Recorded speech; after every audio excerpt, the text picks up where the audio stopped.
Hello everyone, welcome to foundation biology. আজকে যে টপিকটা আমরা শুরু করতে যাচ্ছি সেটা হচ্ছে আমাদের ডাইজেস্টিভ সিস্টেম, অর্থাৎ পরিপাকতন্ত্র। ডাইজেস্টিভ সিস্টেম বা পরিপাকতন্ত্র। তো এই টপিকটাতে আমি যে ইংরেজি নামগুলো লিখব, এখানে হচ্ছে সেই নামগুলো কিন্তু বাংলাতে করে নেবে, ঠিক আছে? বেসিক্যালি এই টপিকটার নামগুলো ম্যাক্সিমাম সব ইংরেজিতে দেওয়া আছে, ইংরেজি বাংলা বলে কিন্তু কোনো কিছু আলাদা হয় না।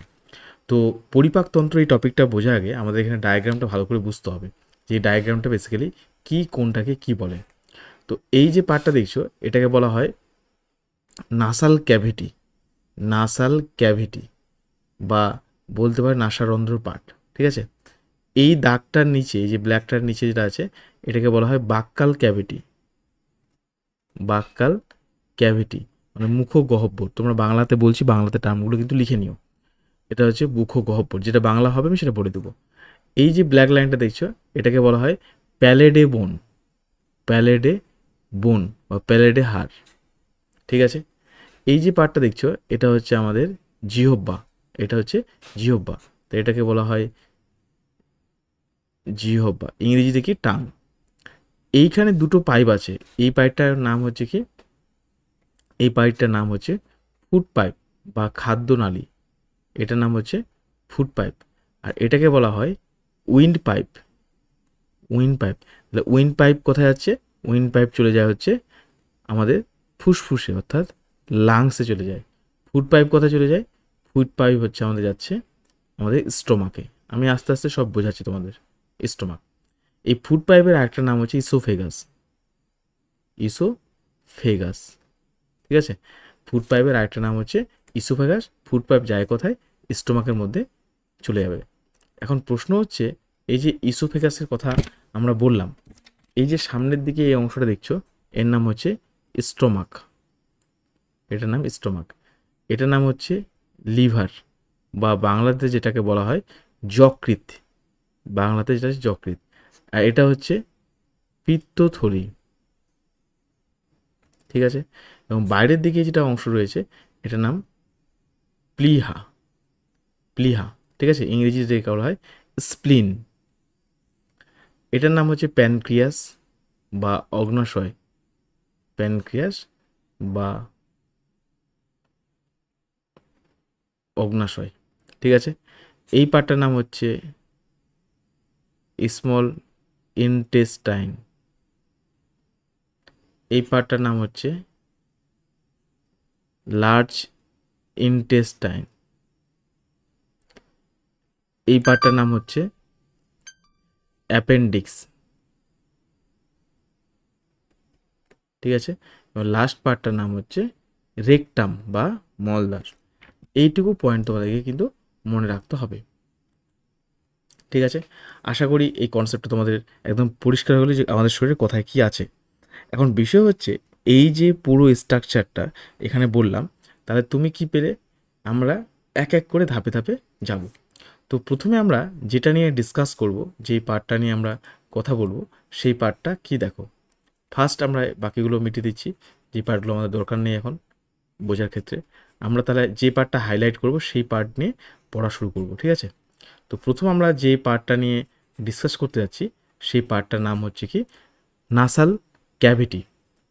এবং নাসাল ক্যাভিটির পরে রয়েছে বাক্কাল ক্যাভিটি। তো নাসাল ক্যাভিটি আমাদের এখানে দরকার নেই, আমাদের পড়তে হবে কি বাক্কাল ক্যাভিটি নিয়ে আমরা এবার পড়বো, ঠিক আছে? তো বিষয় হচ্ছে, প্রথমে চলো আমরা চলে যাই এই অংশে যেখানে বাক্কাল ক্যাভিটি বলা হচ্ছে। তার মানে আমরা শুরু করছি মুখগহ্বর দিয়ে।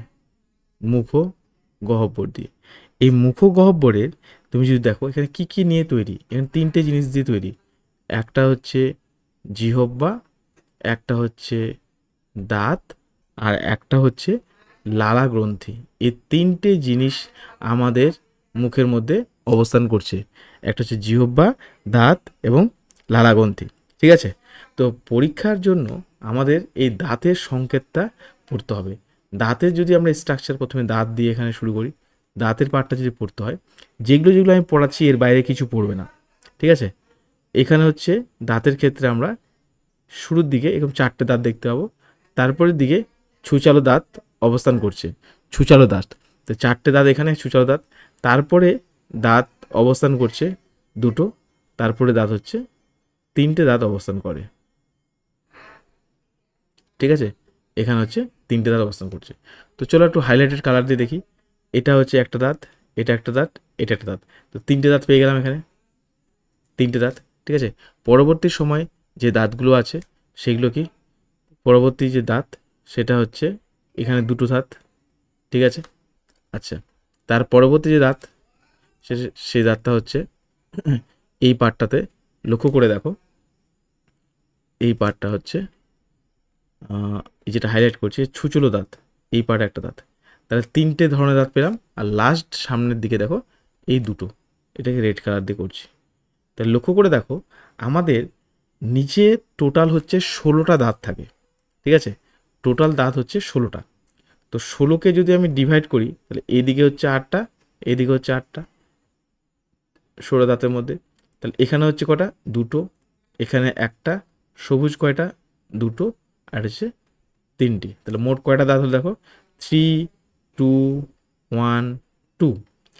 তো প্রথমে যদি আমরা একটা সিরিয়াল ওয়াইজ উপর থেকে নিচের দিকে দেখলাম এটা, তো দাঁতের 2 যেটা নাম সেটা হচ্ছে কে বলা হয় ইনসেসর, ইনসেসর। 2 নাম্বার হচ্ছে ক্যানাইন,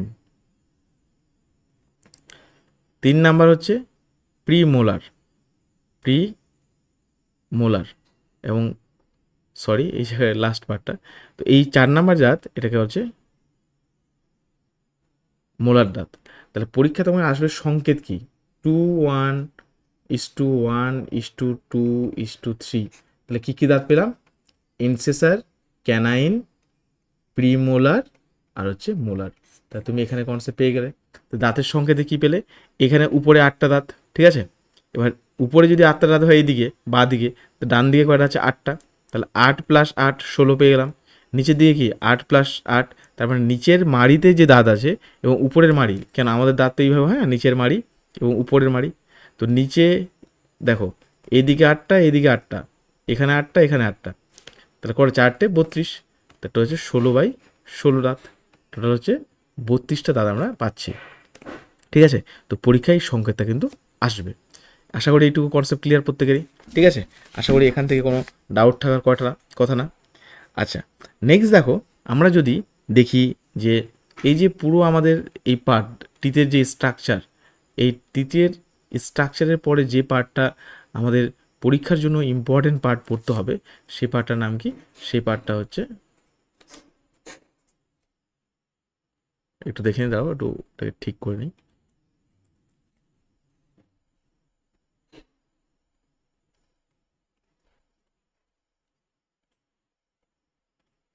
আচ্ছা একটু দাঁড়াও, 1 মিনিট। এই পার্টটা হচ্ছে, হ্যাঁ কাজ করেছে। তো এইখানে যে দাঁতগুলো দেখতে পাচ্ছি দেখো, এইখানে দাঁতের স্ট্রাকচারটা আমাদের কমপ্লিট হয়ে গেলো। তাহলে এরপরে আমরা যেটা আসবো জিহ্বা। জিহ্বাটা কেমন হয়, জিহ্বার মধ্যে অবস্থান করেছে বিভিন্ন ধরনের 7 কোড়ক, 7 কোড়ক। তো এটার স্ট্রাকচার আমরা পড়বো পরে। ঠিক আছে, কখন, যখন আমরা বিভিন্ন ধরনের সেন্স অর্গান পড়বো তখন। তো দাঁতে তো আমরা পেয়ে গেলে 32টি। পরীক্ষা একটা প্রশ্ন দেয় যে এই যে টিথের ব্যাপারটা পড়ছি, মানুষের টিথ কত প্রকারের হয়। তো এই ক্ষেত্রে তোমরা 4টে টাইপ পেলে। ঠিক আছে, ইনসেসের ক্যানাইন এটা, এছাড়া আলাদা একটা ধরনের টাইপ টিথ থাকে, সেই টিথটাও মনে রেখো। একটা হচ্ছে কি হেটেরো ডেন্ট, ঠিক আছে, একটা হচ্ছে ডাইফিউডেন্ট, আর একটা টিথ হচ্ছে থেকোডেন্ট, থেকোডেন্ট। এই 3 প্রকৃতির দাঁত পড়বে। এবং দেখো এই যে লালাগ্রন্থির কথা বলছি, লালাগ্রন্থিকে 3 ভাগে ভাগ করা হয়। লালাগ্রন্থিকে মানে কি, ধরো এই যে তুমি যখন ভালো ভালো খাবারের নাম শুনলে সাথে সাথে তোমার মুখে লালা চলে আসলো, যেমন হচ্ছে প্যারোটিড গ্রন্থি। ঠিক আছে, তারপর হচ্ছে সাব ম্যাক্সিলারি গ্ল্যান্ড, আরেকটা হচ্ছে সাবলিঙ্গুয়াল,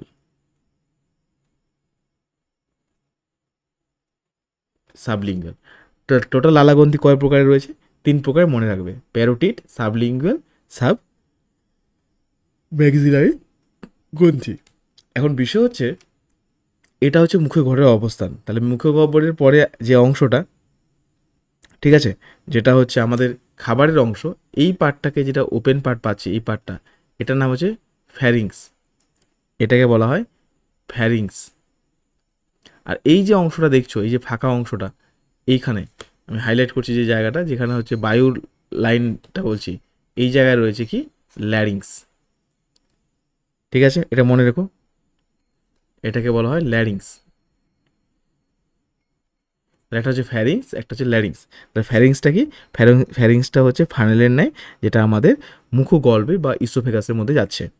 এখন পয়েন্ট হচ্ছে এই যে পুরো স্ট্রাকচারটা, ধরো যে কোনো খাবার তুমি খেলে, তো খাবারগুলো এই ফ্যারিংসের মধ্যে দিয়ে খাদ্যনালী দিয়ে নিচে নামবে।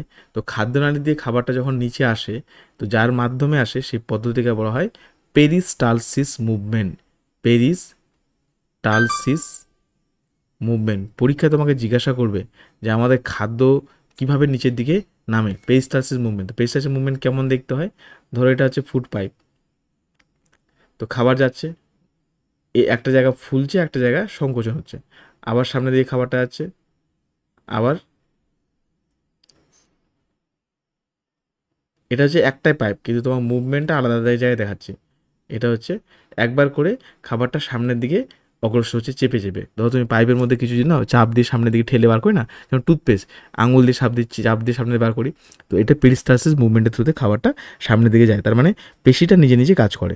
ঠিক আছে, এবার হচ্ছে পরীক্ষায় এটা কোশ্চেন আসতে পারে যে এই যে ইসোফেগাস, এটার ডিসটেন্স কত? 25 সেন্টিমিটার। ঠিক আছে, আচ্ছা, নেক্সট যেটা দেখতে পাচ্ছ, এটার নাম হচ্ছে স্টোমাক। এটার নাম হচ্ছে স্টোমাক। এই পার্টটার নাম হচ্ছে স্টোমাক। এই স্টোমাক যে পার্টটা, সেটা কত সেন্টিমিটার দীর্ঘ হয়? 25 থেকে 30 সেন্টিমিটার লম্বা হয়, দীর্ঘ, থলির মতো একটা অংশ। তো এই জায়গাটা পার্ট বলি, এই স্টোমাকটাকে যদি আলাদা করে আমাদের দেখতে হয়, তো এইরকম দেখতে হয়। লক্ষ্য করে যারা,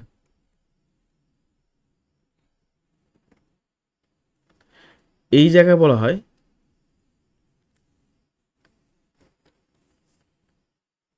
কার্ডিয়াক পার্ট।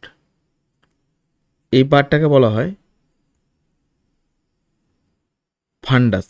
ঠিক আছে, কার্ডিয়াক ফান্ডাস যেটা, এই পার্টটা হচ্ছে পাইলোরিক পার্ট। এই তিনটে পার্ট মনে রাখবে। তাহলে কার্ডিয়াক পার্টটা কোনটা? যেটা হচ্ছে একদম উপরের দিকে যেখানে শুরু হচ্ছে স্টোমাকের পার্ট। ক্লিয়ার থাকলো? আচ্ছা, এরপরে দেখো, এটার নাম হচ্ছে যকৃৎ। যকৃতের ব্যাপারে আমরা কি জানবো সেটা দেখো। তো যকৃৎ হচ্ছে আমাদের শরীরে অবস্থিত এক বিশেষ ধরনের পৌষ্টিক গ্রন্থি। পরীক্ষায় প্রশ্ন আসতে পারে এখান থেকে, সর্বাধিক সর্বাধিক বড় পৌষ্টিক গ্রন্থির নাম কি? সর্বাধিক বড় পৌষ্টিক গ্রন্থি, তার নাম হচ্ছে কি? যকৃৎ। এটা কিন্তু অবশ্যই মনে রেখো। এরপরে দেখো, এই যকৃতের পরবর্তী পর্যায়ে যদি আমরা লক্ষ্য করি, খাবার সামনের দিকে এগিয়ে যাবে, তাহলে এখানে কাকে পাচ্ছি? অগ্নাশয়কে পাচ্ছি। তো অগ্নাশয় অনেকগুলো জিনিস নিয়ে তৈরি। ঠিক আছে, কী কী জিনিস নিয়ে তৈরি? এই যদি গঠন দেখি, অগ্নাশয়কে তিনটে ভাগে, বেসিক্যালি চারটে ভাগে ভাগ করা হয়। কী কী? তাহলে এখানে লিখছি প্যানক্রিয়াস। প্যানক্রিয়াসকে 4 ভাগে ভাগ করা হয়। একটা পার্ট হচ্ছে হেড পার্ট, একটা হচ্ছে নেক পার্ট, একটা হচ্ছে বডি পার্ট, আর একটা হচ্ছে টেল পার্ট। এই 4 ধরনের পার্ট হচ্ছে কোথায় থাকে? এটা হচ্ছে অগ্নাশয়ে থাকে। এখন বিষয় হচ্ছে এই অগ্নাশয়ের মধ্যে 2 ধরনের গ্রন্থি থাকে। একটা হচ্ছে এক্সোক্রাইন, আর একটা হচ্ছে এন্ডোক্রাইন। এন্ডোক্রাইন, এক্সোক্রাইন মানে কি? যারা হচ্ছে বহিঃক্ষরা, যে সমস্ত গ্রন্থি উৎসেচক ক্ষরণ করে, উৎসেচক। আর এন্ডোক্রাইন মানে হচ্ছে যে সমস্ত গ্রন্থি হরমোন ক্ষরণ করে। তো এইটুকু মনে রেখো যে প্যানক্রিয়াস হচ্ছে উভয় প্রকার গ্রন্থি দিয়ে তৈরি, এক্সোক্রাইন এবং এন্ডোক্রাইন। তার কারণে প্যানক্রিয়াসকে বলা হয় মিশ্র গ্রন্থি। পরীক্ষার প্রশ্ন আসে মিশ্র গ্রন্থি কাকে বলে? তাহলে হচ্ছে প্যানক্রিয়াস বা অগ্নাশয়কে। কনসেপ্ট ক্লিয়ার আশা করি। এরপরে দেখো, আমাদের সামনের দিকে যেটা যাচ্ছি সেটা হচ্ছে স্মল ইন্টেস্টাইন। ঠিক আছে। এই স্মল ইন্টেস্টাইনের পার্টটা যদি আমরা লক্ষ্য করি, এই স্মল ইন্টেস্টাইন এবং লার্জ ইন্টেস্টাইন এই দুটো অংশ বেসিক্যালি কী করে, আমাদের শরীরের মধ্যে যে সমস্ত খাবার সঞ্চয় হয়, অ্যাকচুয়ালি বিশেষিত হচ্ছে এবং পরবর্তী সময় যে সঞ্চয় হচ্ছে, এই সঞ্চয়ের পরে সেই খাবারটা থেকে পুষ্টি রস যে শোষণ, সেই শোষণের ঘটনাটা কিন্তু এর মধ্যে হচ্ছে এবং অপাচিত খাদ্যবস্তু এর মাধ্যমে বেরিয়ে যায়। তো কোন পার্টটার মধ্যে দিয়ে? এই বৃহদন্ত্র দিয়ে অপাচিত খাদ্যবস্তু নিঃসৃত হয় যে পার্টটা। এই যে পার্টটা দেখছো, এটা নাম অ্যাপেন্ডিক্স। এই অ্যাপেন্ডিক্সটা কী করতো? যখন আদিমকালে মানুষ ধরো গাছপালার পাতা এগুলো সব খেত, তো সেই সময় অ্যাপেন্ডিক্স থেকে নিঃসৃত হতো এক বিশেষ ধরনের এনজাইম, সেগুলোকে ডাইজেস্ট করতো। তো তোমাদের পড়ার বেসিক আন্ডারস্ট্যান্ডিংয়ের জায়গা এটা থাকলো। এর পরবর্তী ক্লাসে আমরা এর ফাংশন রিলেটেড পয়েন্টগুলো পড়বো। ঠিক আছে, থ্যাংক ইউ সো মাচ, আজকে এই পর্যন্তই।